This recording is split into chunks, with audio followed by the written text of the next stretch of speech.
जय भगवान श्री कृष्ण जी। भगवान और आप चैनल के अत्यंत प्रिय श्रद्धालु भक्तों, आप सभी अपनी तरफ से शुभ और अच्छे कर्म करने का प्रयास निरंतर करते हैं और निस्संदेह आपको ये जानने का अधिकार है कि आप जितने भी शुभ और अच्छे कर्म कर रहे हैं उनका फल आपको कब, कैसे और किस तरह से प्राप्त होता है और प्राप्त होगा। जो पूजा पाठ आप करते हैं उसका परिणाम आपको इस जन्म में किस तरह से कब और कैसे प्राप्त होता है और जीवन भर मिलता रहता है। इसलिए आप सभी से ये निवेदन है कि बिना स्किप किए हुए इस वीडियो को देखिएगा, तभी आप ये सब जान पाएंगे कि आपने जितने अच्छे शुभ कर्म किए हैं उनका परिणाम अभी तक आपको किस तरह से मिला है और आगे किस तरह से किस रूप में मिलेगा। जब भी आप किसी की आर्थिक तौर पर मदद करते हैं, एक ऐसे व्यक्ति की जो धनहीन है, जिसे वास्तव में धन की प्रबल आवश्यकता है और जो बहुत प्रयास करने के बाद भी या अशक्तावश प्रयास जो नहीं कर सकते हैं, वो उनकी धन से आपने मदद की है। और जो बहुत प्रयास करते हैं उसके बाद भी उन्हें धन नहीं मिल रहा है, उनकी भी मदद आपने धन से की है। अब इसका क्या परिणाम आपको प्राप्त होगा? प्रिय श्रद्धालु भक्तों, इसका परिणाम आपको ये नहीं प्राप्त होगा कि धन से संबंधित जितनी भी कष्ट होंगे वर्तमान और भविष्य में और आपके प्रारब्ध जनित स्थितियां वो खत्म हो जाएंगी, वो वैसे ही चलेंगी। आपको धन की तंगी भविष्य में हो सकती है, आपकी आमदनी कम हो सकती है, खर्चे बढ़ सकते हैं, या आमदनी से ज़्यादा खर्चे हो सकते हैं, या आमदनी ही घट सकती है।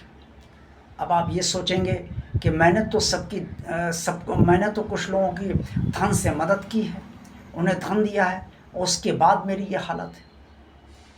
मान लीजिए आपने किसी बच्चे को उच्च शिक्षा दिलाने के लिए या पढ़ाने के लिए, जिसके माता पिता के पास पैसे नहीं हैं, उसके लिए आपने उसकी शिक्षा पूरी कराई और आप फीस उसकी देते रहे या उसमें आपने मदद करी। और जब आपके बच्चे का उच्च शिक्षा का अवसर आया तो आप उच्च शिक्षा दिलाने में असमर्थ इसलिए हो गए क्योंकि आपके पास पैसे उतने नहीं जुटा पाए आप जितने की होने चाहिए। अब इसका परिणाम भगवान आपको कैसे देता है और कैसे मिलता है ये भी जान लीजिए, क्योंकि परिणाम तो भगवान ही देता है। सब कर्मों का फलदाता भगवान ही तो आपको परिणाम देता है।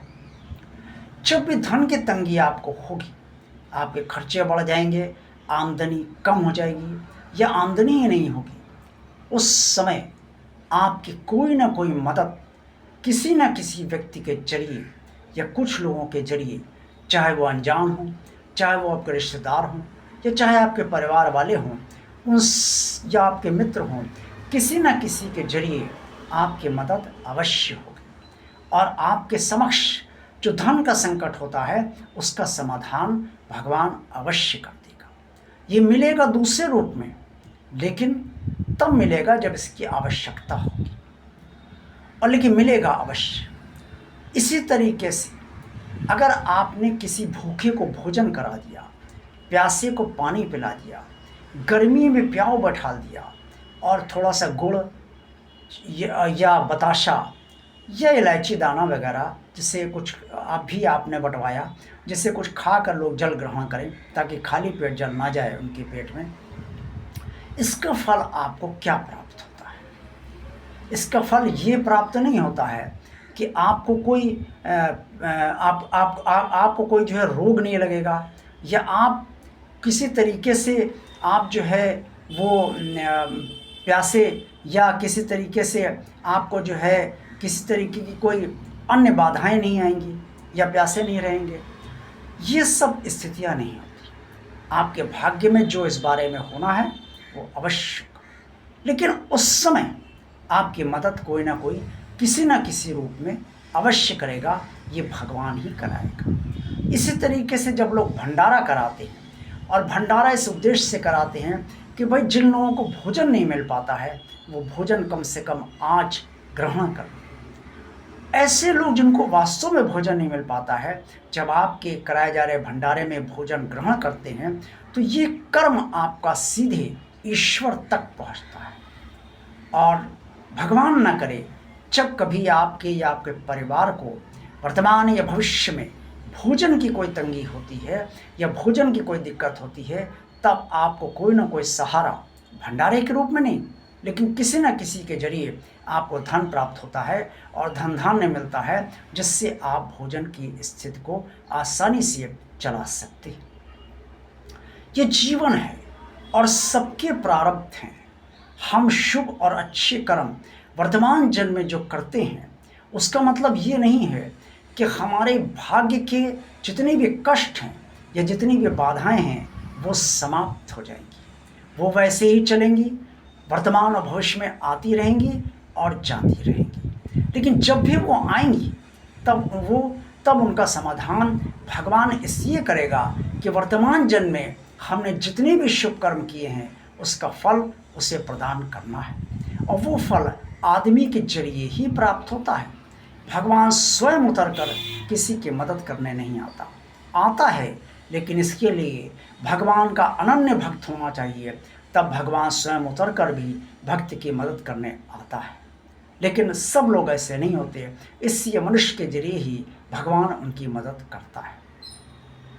अगर आप किसी रोगी की सेवा कर रहे हैं और उसकी दवाओं का पैसा दे रहे हैं या उसकी तीमारदारी कर रहे हैं, तो ऐसा नहीं है कि आपको वर्तमान या भविष्य में कोई रोग नहीं लगेगा। आपके प्रारब्ध का जो भी रोग होगा, जितने भी रोग होंगे, वो सब आपके पास आएंगे। लेकिन उस समय आपका रोग ठीक भगवान को अवश्य करना है, चाहे वो जैसे ठीक करे। हो सकता है किसी की किसी रोग के कारण मृत्यु होनी हो, तो मृत्यु तो नहीं जा सकती, क्योंकि मृत्यु तो निश्चित है। जिस दिन, जिस समय, जिस स्थान पर होनी है, जिस कारणवश होनी है, वो सब हो जाएगा। लेकिन अगर मृत्यु निश्चित नहीं है तो वो रोग आपका ठीक हो जाएगा। रही बात तीमारदारी की, मान लीजिए कोई आपकी तीमारदारी करने वाला नहीं है, तो आपको कोई ना कोई आदमी के रूप में ऐसा तीमारदार जरूर मिलेगा। चाहे वो हॉस्पिटल में अगर आप एडमिट हों तो डॉक्टर, जूनियर डॉक्टर और या वार्ड बॉय या नर्सेस वगैरह के जरिए आपकी तीमारदारी अच्छे से भगवान करवा देगा, या किसी अन्य व्यक्ति के जरिए करवा देगा। यानी कि फल आपको अच्छा अवश्य जरूर मिलेगा। लेकिन और ये भी ध्यान रखिए कि जिसके साथ आप अच्छा कर रहे हैं, जिसके लिए अच्छा कर रहे हैं, जरूरी नहीं है कि वही आपको अच्छा फल देगा, क्योंकि ये तो वो आपका उपकार माने या ना माने।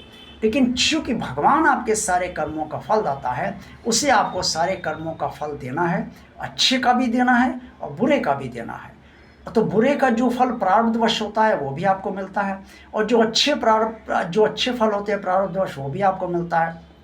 अच्छे तो आप भोग लेते हो प्रारब्धवश, लेकिन जब बुरे आते हैं तो आप परेशान हो जाते हो और विपरीत स्थितियाँ बढ़ती चली जाती हैं। ऐसे बुरे वक्त में ये सारे शुभ कर्म वर्तमान जन्म के आपका कवच बनकर काम करते हैं और आपको मदद प्राप्त कराते हैं। अदृश्य तौर पे भगवान कार्य करता है और आदमी के जरिए आपको मदद प्राप्त होती है।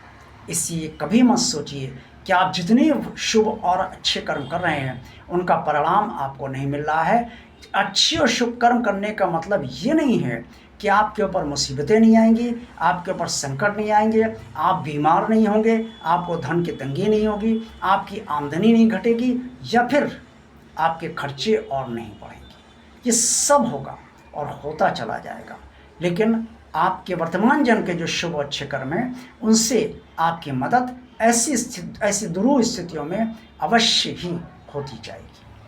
जो लोग सेवा करते हैं किसी की भी अन्य रूप में, उनको सेवा का फल भी जब उन्हें आवश्यकता होती है सेवा की, तो किसी न किसी रूप में अवश्य प्राप्त होता है।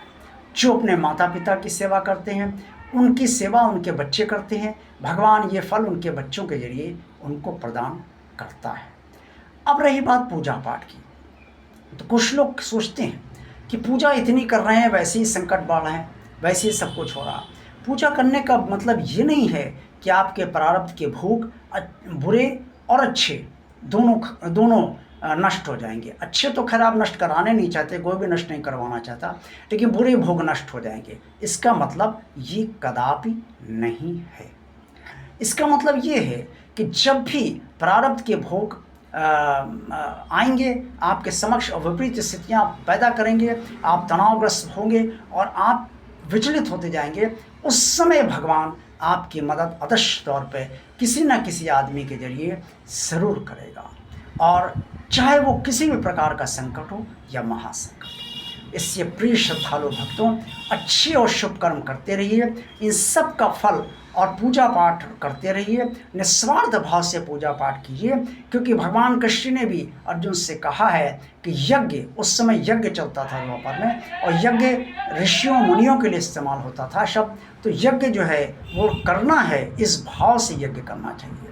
आज यज्ञ का मतलब आमतौर पे पूजा पाठ से लिया जाता है। इससे पूजा करनी है, पाठ करना है, मंत्रोच्चार करना है, ये करना है, ये कर्तव्य है आपका भगवान के प्रति, ये रोज करते रहिए। इसका भी फल आपको अवश्य किसी न किसी रूप में और सब रूपों में कवच के रूप में अवश्य प्राप्त होता है।